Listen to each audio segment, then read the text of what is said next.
자, 공간이 없다는 게 무슨 얘기냐? 우리가 지금 이런 노드를 하나 만들었잖아요. 이게 struct, 노드입니다. struct 노드를 만들었는데 node, 웃기죠, 글씨? 예. 여기 이제 공간이 4개밖에 없어요. 4개. 각각이 4바이트예요. 왜냐면 주소를 저장할 수 있기 때문에 4바이트, 4바이트, 4바이트. 여기는 요거 이름이 뭡니까? 요거 left죠. 요거 left. 그 다음에 얘는 right가 되겠죠. right. 이것도 이제 포인터이기 때문에 다 주소고, 여기 name 들어갈 게 이제 name을 저장하고 있는 곳에 주소를 잡을 4바이트짜리 포인터죠. 그 다음에 phone number죠. 예, phone number. 전화번호. phone number. 이렇게 하고 있기 때문에 여기 left에는 그냥 주소, right에도 주소 이렇게만 하기 때문에 얘네는 큰 문제가 없어요. 어차피 주소만 들어가니까. 근데 문제는 뭐냐면 이 이름하고 phone number 여기 넣을 거는 우리가 따로 이름을 저장받을 공간을 할당받아서 여기다가 이름을 넣고 그 다음에 여기에서 얘를 가리키게 해주면 됩니다. 전화번호는 마찬가지예요. 전화번호를 할당할 공간을 할당을 받고 거기다 전화번호를 채운 다음에 그 다음에 여기서 이렇게 이어주면 됩니다. 그러면 여러분들이 코드상에서 잠깐 보면 이런 의문을 가질 수가 있어요. 여기 name하고 phone number 안에 이미 이름이랑 전화번호가 담겨서 넘어온 거 아니냐. 그냥 요거 주소면 얘네가 이미 담고 있으니까 얘 주소를 그냥 어, 얘 주소를 그냥 여기다 그냥 넣어주면 되는 거 아니냐. 그러면 되지 않을까. 물론 그것도 뭐 좋은 생각이죠. 여기 이제 name이라는 포인터가 이렇게 해갖고 이름이 담겨 있겠죠. 그 다음에 phone number라는 또 포인터가 있어가지고 얘가 그 전화번호를 담고 있는 이제 공간을 이렇게 가리키겠죠. 여기 담겨 있겠죠. 그래서 이걸 이렇게 하면 되는 거 아니냐. 여기도 이렇게. 근데 사실 그 문제점이 뭐냐면 이 공간을 우리가 할당하지 않았기 때문에 만약에 이 공간을 우리가 함수 사용한 이후에 이 공간이 없어진다. 없어지는 경우도 있겠죠. 그죠? 예. 이거 원래 함수 호출하는 사람이 여기다 너 잠깐 임시로만 써. 이건 나중에 사라질 거야. 어,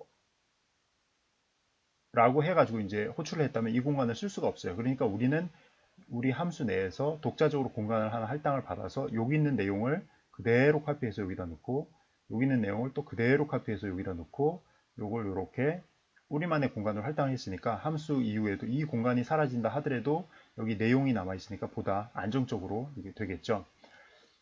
물론 이게 이제 이미 우리가 이걸 알아요. 여기 네임을 담고 있는 공간이 절대 사라지지 않을 거다. 그리고 남에 의해서 누가 여기다 쓰는 일이 없을 거다라는 걸 확신할 수 있으면 일로 와서 이렇게 연결을 해도 되는데 그렇지 않을 경우에는 우리가 따로 공간을 할당받아서 해야 됩니다. 그러니까 즉 이 네임이 담겨 있는 공간, 폰 넘버가 담겨 있는 공간이 계속 있을 건지 사라질 건지 우리가 확신할 수 없죠. 그럴 때는 우리가 무조건 새로 공간을 할당받아서 코딩을 해야 되는 거예요. 그러니까 그건 어떻게 하느냐. 일단 할당을 받아야 되니까 이름과 전화번호를 저장할 포인터를 이렇게 하고 그다음에 멜록을 받으면 되겠죠. 네, 이렇게 하면 되는데 자, 일단 이름만 봅시다. 이름 보면은 string length이라는 함수를 쓰는데 이거는 include에 string.h 함수 내 있겠죠. 네. 이거는 뭐냐면은 name의 문자열의 길이를 알아내는 함수예요. 길이를 알고 거기다가 1만큼을 또 더하죠. 왜냐면은 문자열의 맨 끝에는 무조건 null 캐릭터가 들어가야 돼요. 근데 이 string length라는 함수에서 넘겨주는 거는 그 null 포인터를 제외한 문자열의 길이를 넘겨주거든요. 그래서 우리가 그 문자열을 우리만의 고유의 공간을 우리가 우리만 쓸 그 공간을 할당받기 위해서는 그 문자열의 길이뿐만 아니라 그 다음에 그 문자의 끝에 있는 널 캐릭터도 저장할 공간을 플러스 1을 해서 할당을 받아야 돼요. 그래서 name이라는 대로 할당을 받았죠. 그 다음에 어떻게 해요? 이 name에 담겨 있는 거를 카피를 해오면 되죠. string 카피로. 네. 이거 아니에요. 여러분들이 그 문자열 하면은 이렇게 많이 하거든요. 네.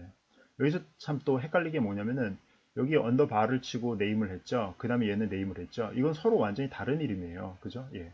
내가 여기서 임시로 잠깐 쓰기 때문에 앞에다가 이렇게 언더바를 이렇게 했는데 서로 완전히 다른 이름입니다. 그래서 그 스트링 할당할 때는 이렇게 하는 게 아닙니다. 이게 인티저나 그런 거는 다 그 허용이 되는데 다른 데이터 타입 같은 경우에는 다 허용이 되는데 스트링일 때는 이게 절대 안 돼요. 이게 안 되고 뭐가 됩니까? 스트링 카피에 name을 하고 name 이렇게 얘기했죠. 이거는 어떻게 돼요? name은 name 이렇게 들어가는 거죠. 네. 그래서 여러분들이 다른 건 몰라도 문자열 카피해서 넣는 거, 문자열 할당하는 거는 반드시 스트링 카피 함수를 쓰세요. 나중에 누가 물어봅니다, 여러분한테. 야, C 언어에서 스트링이 두 개가 있는데 뭐 A에서 B로 할당하는 거는 어떻게 해야 되냐? A에서 B로 할당하는 거. 그럼 여러분들이 아무 생각 없이 A에서 B로 그럼 B에다가 A를 갖다 집어넣는 거네. 이렇게 하는 겁니다. 이거 웃긴 얘기죠. 이렇게 하지 않고 어떻게 돼요? 스트링 카피 B에서 A 이렇게 되는 겁니다. 그죠? 문자열일 경우에만 이렇게 하는 거예요. 문자열일 경우에는. 이거 절대 잊지 마세요. 그 다음에 폰 넘버도 역시 마찬가지예요. 폰 넘버도 문자열로 우리가 받아올 거예요. 그래서 이렇게 되겠죠. 폰 넘버에서 역시 이것도 폰 넘버의 길이에다가 플러스 1만큼 하고 그 다음에 카피를 해서 넣었죠. 그럼 이제 두 개의 공간이 만들어졌어요. 한 공간에는 이름, 또 한 공간에는 전화번호가 들어가 있어요. 그럼 이제 그 공간에 대한 주소가 그 언더바 네임, 언더바 폰 넘버에 있으니까 이거를 우리가 노드에 갖다 집어넣으면 되겠죠. 이거는 뭐 간단합니다. 이렇게 갖다 집어넣으면 되겠죠. 그래서 new node에 있는 name이라는 그 주소에는 name이 가리킨 곳에 주소를 갖다 집어넣고 new node의 phone number가 가리키는 곳에는 언더바 phone number가 가리키고 있는 주소를 갖고 오면 되고 다 되면 뭐합니까? return new node에서 넘겨주면 돼요. 이러면 이제 새로운 노드를 만들고 그죠?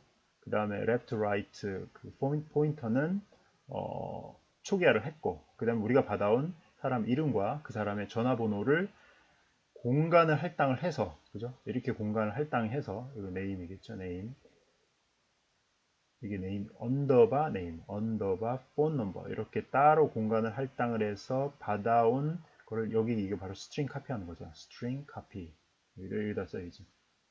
strcpy string 카피를 하는 겁니다. 여기서 이렇게 카피를 해서 넣고 그 다음에 이 주소를 여기다 이게 만약 100번지다 여기다 100을 쓰는 겁니다. 이게 만약 200번지다 그러면 여기다 200을 이렇게 딱 쓰는 겁니다. 그래서 새로운 노드를 이제 만드는 것까지 했습니다. 자, 이제 add to bst로 다시 돌아왔고요. 여기는 이제 새로 이제 노드를 만들었죠. 이제 얘 넣는 거. 이거는 우리 예제 코드에서 하는 것처럼 만약에 BSD가 비어 있어요. 루트 노드가 null이에요. 그럼 얘가 그냥 새로운 노드를 루트에다 걸고 그 다음에 끝내버리면 되죠. 네. 그렇지 않을 경우가 문제죠. 그렇지 않을 경우는 이제 내 자리를 찾아가야 되는데 이 루트 포인터는 움직일 수 없기 때문에 우리가 current node라는 임시 포인터를 사용할 거예요. 그래서 얘를 루트로 초기화를 하고요. 그 다음에 어떻게 해요? 그냥 무한 룹을 돌면서 이제 어느 자리에 이 노드가 들어가는 게 맞는가 그걸 이제 찾으면 되겠죠. 그래서 첫 번째 경우는 뭐냐면은 이게 이름을 비교하는 거잖아요. 그죠? 사람 이름을 비교하는 거기 때문에 이름 비교하는 함수는 우리가 string cmp 이거 뭐의 약자냐면 string compare라는 함수의 약자예요. 그래서 얘는 string cmp라고 그러는데 뭐 s1, s2 둘 다 s1, s2 둘 다 문자열이거든요. 문자열을 넣어주면은 얘가 값을 리턴합니다. 예를 들어서 0을 리턴했다. 네, 여기다 써야겠죠. returns 0을 했다. 그러면은 s1 문자하고 s2 문자가 서로 같다는 겁니다. 그래서 예를 들어서 한 사람이 뭐 김철수면 s1이 김철수면 s2도 김철수예요. 네, 이렇게 되는 겁니다. 근데 만약에 얘가 만약 returns return -2를 했다. 그죠? 그럼 얘가 0보다 작은 거잖아요. string compare s1, s2를 했는데 얘가 0보다 작은 값을 그 리턴을 한 거잖아요. 그죠? 그러면은 S1이 S2인 거예요. 그죠? 여기 있는 부등호가 요 가운데 왔다고 생각하세요. 내가 지금 이 string compare의 값에 리턴 값을 어떻게 해석하는지 쉽게 할 수 있는 방법을 가르쳐 주는 거예요.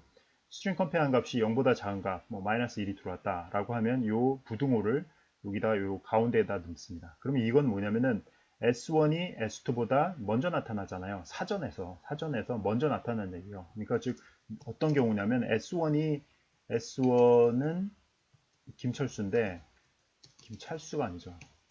김찰수. 이 괜찮은 이름이네. 김찰수. 다음번 예제할 때 써먹겠다. 김철수. 그 다음에 S2는 김철수보다 사전 뒤에 나오는 이름이 뭐 있어요? 예를 들어서 뭐 나철수 뭐 이런 거는 이제 사전 뒤에 나오죠, 그죠? 예, 얘가 이제 S2가 사전 뒤에 나온다. 그러면은 이제 여러분들이 만약 얘가 그 string compare가 return 1을 리턴을 했어요. 그러면 string compare는 S1하고 S2를 불렀는데 얘가 0보다 큰 값을 리턴을 했어요. 그 얘기는 뭐겠어요? 아까 요령 있죠? S1, S2를 쓰고 그 다음에 이 부등호를 어떻게 합니까? 살짝 그 중간에 갖다 넣으면 되겠죠. 그러면 이 얘기는 뭐예요? 누가 먼저 나온다는 얘기입니까? S2가 먼저 나온다는 거죠. S2는 뭐 김찰수. S1은 뭐가 될까요? S1이 나중에 나오는 거죠. 김철수 이렇게 되겠죠. 찰수는 철수보다는 먼저 나오겠죠. 왜냐면 그렇죠. 예. 아야오요. 예. 가나다 순으로 해가지고 이렇게 될 겁니다. 그러니까 이 string compare라는 이제 함수를 사용하면은 우리가 누가 먼저 나오는지 이게 왼쪽 노드에 들어갈지 오른쪽 노드에 들어갈지 그런 걸 알 수가 있습니다. 그리하여 한번 해볼까요? 한번 자 이제부터 한번 여러분들이 한번 이 부분 한번 만약에 전체 코드를 다 구현 못했다. 그래서 이 코드를 어쩔 수 없이 보고 있다. 그럼 이 부분은 한번 여러분들이 동영상 잠깐 멈추시고 한번 구현을 한번 해보세요.